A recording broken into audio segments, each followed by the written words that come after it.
നമ്മൾ എന്നത് ഈ മെഷീൻ്റെ ഇൻസ്റ്റാളേഷൻ വീഡിയോ ആണ് കേട്ടോ. ഇന്നത്തെ വീഡിയോ എന്ന് പറഞ്ഞു കഴിഞ്ഞാൽ ഓക്കെ. ഹേ ഗായ്സ്, അപ്പോൾ നമ്മുടെ ഈ ഒരു വീഡിയോ എന്ന് പറഞ്ഞാൽ നോവ RO+CV ഇൻസ്റ്റാളേഷനാണ്. RO+CV ആണ് കസ്റ്റമർ വെച്ചേക്കുന്നത്. ഇത് കസ്റ്റമറുടെ ജസ്റ്റ് ഒരു ഇൻട്രൊഡക്ഷന് വേണ്ടിയിട്ട് കാണിച്ചെന്ന് മാത്രമേ ഉള്ളൂ. കസ്റ്റമർ ആൾറെഡി ഇവിടെ താമസമായിട്ടില്ല. പക്ഷേ ഇപ്പോൾ പണ്ടത്തെ പോലെയല്ല.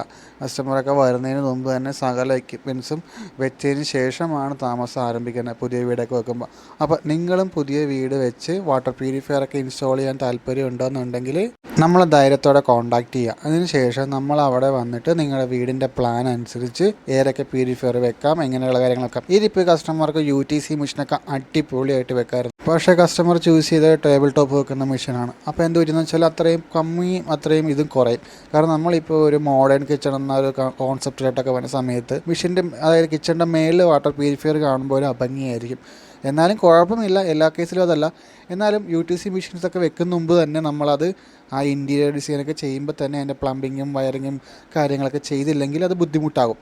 അപ്പോൾ അങ്ങനത്തെ ഒരു ചെറിയ ബുദ്ധിമുട്ടിൻ്റെ മേളിലാണ് കസ്റ്റമർ ഇത് വെച്ചതെന്നാണ് എനിക്ക് തോന്നുന്നത്. കാരണം നമ്മൾ രണ്ടും പറഞ്ഞായിരുന്നു, പിന്നീട് അത് ചേഞ്ച് ചെയ്യേണ്ടി വരും. അപ്പോൾ നിങ്ങൾക്ക് അങ്ങനെ എന്തെങ്കിലും ബുദ്ധിമുട്ട് കാര്യങ്ങളൊന്നുണ്ടെങ്കിൽ ജസ്റ്റ് അതിന് മുമ്പ് തന്നെ നമ്മളെ കോൺടാക്ട് ചെയ്യാം. അപ്പോൾ പിന്നെ വേറൊരു പ്രത്യേകത എന്ന് വെച്ചാൽ നമ്മുടെ പ്യൂരിഫയറിൻ്റെ പ്രീ ഫിൽറ്ററിൻ്റെ ഷേപ്പൊക്കെ ഒന്ന് ചേഞ്ച് ആയിട്ടുണ്ട്. അപ്പോൾ ഇതാണ് നോവ RO+CV മെഷീൻ എന്ന് പറയുന്നത്. ഇതിലും ചെറിയ ചേഞ്ചസ് ഒക്കെ ഉണ്ട്. ഇതിൽ ബാക്ക് പാനലൊക്കെ കുറച്ചുകൂടി ഒന്ന് ഹാർഡായിട്ടുണ്ട്. പിന്നെ കുറച്ച് സംഭവങ്ങളൊക്കെ ചേഞ്ച് ആയിട്ടുണ്ട്. ഇതൊക്കെ ഇപ്പോഴും പഴയ പോലെ തന്നെയാണ് വരുന്നത്. അപ്പോൾ നിങ്ങൾ ഇതേപോലെയൊക്കെയാണ് ടഫ്ലോൺ ചെയ്ത് ഇതിലൊക്കെ ചെയ്യുന്നതെന്നുണ്ടെങ്കിൽ ഒരു ട്രിക്ക് ആയിക്കോട്ടെ, ഇതിങ്ങനെ നമുക്ക് യൂസ് ചെയ്ത് ടഫ്ലോൺ അടിക്കുക. കാരണം ടഫ്ലോൺ ഫുള്ളായിട്ട് കറങ്ങി വരത്തില്ല.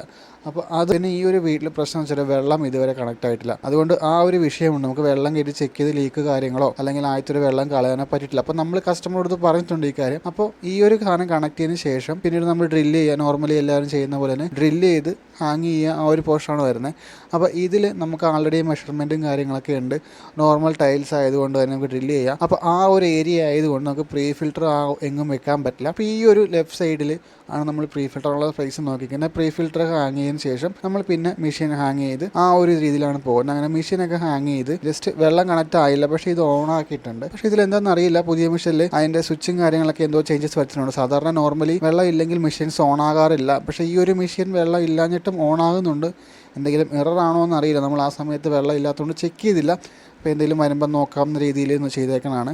അപ്പോൾ ഈ ഒരു മെഷീനിൽ കുഴപ്പമൊന്നുമില്ല, കാരണം ഇതിൽ ടെക്നിക്കലി എന്തെങ്കിലും ചേഞ്ച് ആയതായിരിക്കും. അപ്പോൾ ഈ ഒരു ഫ്രണ്ടിലെ ഈ ഒരു നോബ് ഓപ്പൺ ചെയ്തിട്ടാണ് ഇതിൽ വെള്ളം എടുക്കുന്നത്. അപ്പോൾ നിങ്ങൾക്ക് ഈ ഒരു മെഷീൻ ഇഷ്ടമാണെന്നുണ്ടെങ്കിൽ, അല്ലെങ്കിൽ ഈ ഒരു ടൈപ്പ് മെഷീൻസ് മതിയെന്നെങ്കിൽ ഇങ്ങനെ എടുക്കുക. അല്ലെങ്കിൽ എൻ്റെ വീഡിയോസിൽ UTCയുടെ ഇൻസ്റ്റാളേഷൻസ് ഉണ്ട്. അത് നോക്കിക്കഴിഞ്ഞാൽ നമ്മൾ മെഷീൻസ് ഒന്നും കാണത്തില്ല, എല്ലാം താഴെയായിരിക്കും വരുന്നത്. അപ്പോൾ ഈ ഒരു മോഡലിലെ മെഷീനും പ്രീ ഫിൽറ്ററും വയറും അതിൻ്റെ കോഡ് വയറും പ്ലഗും എല്ലാ കാര്യങ്ങളും കാണും. ഈവൻ ആ ഒരു റിജക്ഷൻ പോയേക്കുന്നവരെ കാണും. അപ്പോൾ മറ്റേ നിങ്ങൾക്ക് ഇത്രയും കാണണ്ട, കൺസേർഡ് മതിയെന്നുണ്ടെങ്കിൽ അങ്ങനെയും ചെയ്യാം. പിന്നെ ചില കസ്റ്റമേഴ്സ് ഈ മെഷീൻ പുറത്ത് വെക്കും, എന്നിട്ട് അവിടെ നിന്ന് ഹോൾ ഇടിച്ചിട്ട് അകത്തോട്ട് മെഷീൻ കൊണ്ടുവരും. അങ്ങനെയും വെക്കാൻ പറ്റും. അപ്പോൾ ഈ ഒരു വീഡിയോ ഇവിടെ കഴിഞ്ഞിട്ടുണ്ട്. ആർക്കെങ്കിലും എന്തെങ്കിലും റിക്വയർമെൻറ്റ്സ് ഉണ്ടെങ്കിൽ കോൺടാക്ട് ചെയ്യുക. നമ്മുടെ കോൺടാക്ട് നമ്പർ താഴെ കൊടുത്തിട്ടുണ്ട്. Okay, bye. നമ്മുടെ ചാനലിൻ്റെ വ്യൂവേഴ്സിനെ ചെക്ക് ചെയ്യുന്ന സമയത്ത് ഔട്ട് ഓഫ് കേരളയാണ് ഏറ്റവും കൂടുതൽ കാണിക്കുന്നത്. അപ്പോൾ നെക്സ്റ്റ് ടൈം മുതൽ നമ്മൾ ഹിന്ദിയിലോ ഇംഗ്ലീഷിലോ വീഡിയോ ചെയ്യാൻ ശ്രമിക്കുന്നതായിരിക്കും. Okay, by.